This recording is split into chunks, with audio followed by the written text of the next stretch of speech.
নদী ভাঙন রোধের গুরুত্বপূর্ণ কিছু স্টেপ। 1 নম্বর পয়েন্ট হচ্ছে নদীর তীরে বাধাই করা। যেখানে নদী মূলত কেটে গেছে সেখানে আপনি কি করবেন, geo bag, boulder, concrete block বা অন্যান্য উপযুক্ত তীররক্ষা উপকরণ ব্যবহার করতে পারেন।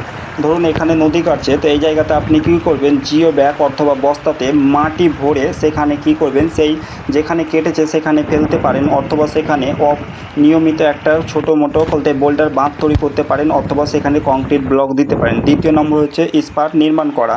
নদীর স্রোত সরাসরি তীরে আঘাত করা, কমাটের নির্দিষ্ট কৌশলগত কাঠামো তৈরি করা। যেখানে নদীর তীরে স্রোত লাগছে সেখানে স্পার তৈরি করা, সেখানে বোল্ডার বেঁধে মানে অনেকগুলো প্রায় 1 থেকে 2 হাজার বোল্ডার 10টি 20টি করে এসে লোহার তারে বেঁধে 10টি 20টি করে বেঁধে সেখানে ফেলে দিয়ে একটা ছোট নদীর তীরে যাতে স্রোত কমানোর জন্য একটা স্পার তৈরি করা। তৃতীয় নম্বর হচ্ছে নদীর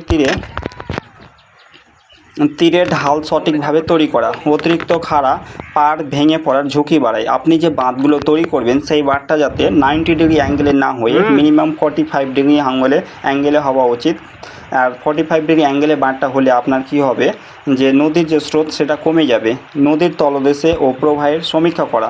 কোথাও স্রোতের গতি বেশি, কোথাও পলি জমেছে তা নিয়মিত পর্যবেক্ষণ করা। ধরুন এখন বর্তমানে নদীর যেখানে স্রোত বেশি হচ্ছে সেখানে স্বাভাবিক ব্যাপার, সেখানে নদীতে মাটি ক্ষয় হয়ে সেখানকার গভীরতা সৃষ্টি হয়েছে, তো সেই গভীরতা সেই পর্যবেক্ষণ করা, এবং কোথায় পলি জমেছে সেটাও পর্যবেক্ষণ করা। চতুর্থ পয়েন্টটি হচ্ছে প্রয়োজন অনুযায়ী ড্রেজিং করা। নদীর প্রবাহ বাধাগ্রস্ত হলে বৈজ্ঞানিক সমীক্ষায় ভিত্তিতে পলি অপারেশন করা।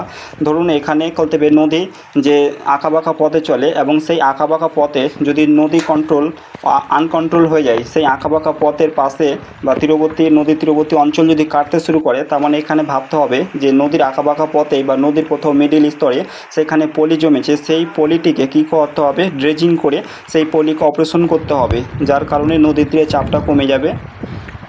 পঞ্চম কারণ হচ্ছে তীরবর্তী এলাকার গাছপালা লাগানো। উপযুক্ত স্থানীয় উদ্ভিদের গভীর শিকড় মাটি ধরে রাখতে সাহায্য করে। আপনার তীরবর্তী এলাকায় কী করবেন, সেখানে বড় বড় গাছপালাগুলো লাগাবেন। সেই গাছপালার যে শিকড় যে জড়টা রয়েছে সেটি কী করবে, মাটি ধরে রাখে, তার ফলে নদীর তীরবর্তী অঞ্চলের মৃত্তিকাটা ক্ষয় কমে যায়। পঞ্চম কারণ হচ্ছে বালু ও মাটির অবৈধভাবে তোলা বন্ধ করা। এই যে অবৈধভাবে মাটি বা বালি যে বিক্রি হচ্ছে সেটিকে বন্ধ করা, তার ফলে নদীর যে তীরবর্তী অঞ্চলের মাটি যে খনন সেটি কমে যাবে, ফলে সেখানে নদী ভাঙনটা কমে যাবে। 6 নম্বর কারণটি হচ্ছে বর্ষার আগে দুর্বল অংশ চিহ্নিত করা। ঝুঁকিপূর্ণ বাঁধ ও নদীর তীরে আগে থেকে মেরামত করা। যেখানে মনে হচ্ছে যে এখানে ঝুঁকিপূর্ণ হতে পারে, এখানে নদী কাটতে পারে, সেখানে আগে থেকেই দুর্বল অংশগুলো চিহ্নিত করে সেখানে ছোটো মোটো কাজ, নদীর যে কাজগুলো হয় সেই কাজগুলো করানো। জরুরি ভাঙন প্রতিরোধ ব্যবস্থা রাখা। ভাঙন শুরু হলে দ্রুত জিও ব্যাগ, বোল্ডার সহ অনুমোদিত তীররক্ষার ব্যবস্থা নেওয়ার প্রয়োজন সুবিধা থাকতে হবে। নদীর স্বাভাবিক প্রবাহ ও বিবেচনা করা। শুধু একটি জায়গা শক্ত করে দিলে পাশের এলাকায় ভাঙন বেড়ে যেতে পারে। পুরো নদী খাত বিবেচনা করে পরিকল্পিত করে দরকার, যে এই জায়গাতে নদী শক্ত করে বেঁধে দিলাম, আবার অন্য জায়গায় দুর্বল পয়েন্ট রয়েছে, তো সেই দুর্বল পয়েন্টটা আরও বেশি করে কাটতে পারে, কারণ এই জায়গাতে যে স্রোতে ধাক্কা লাগবে, যেখানে বেঁধে দিয়েছে সেখানে ধাক্কা লাগার কারণে যেখানে দুর্বল পয়েন্টটি, সেই দুর্বল পয়েন্টটা আরও বেশি করে কাটার সম্ভাবনা রয়েছে। তার কারণে এখানে যে শক্ত করে বেঁধেছে তার আশেপাশে যে অঞ্চলগুলো বা যে নদীর তীরবর্তী এলাকাগুলো, সেখানে লক্ষ্য রাখতে হবে যে এখানে যদি নদী কাটে তার আগে থেকে ব্যবস্থা নিয়ে রাখতে হবে। জিও ব্যাগ, বোল্ডার ও এগুলোর ব্যবস্থা করতে হবে। নিয়মিত মনিটরিং ও রক্ষণাবেক্ষণ।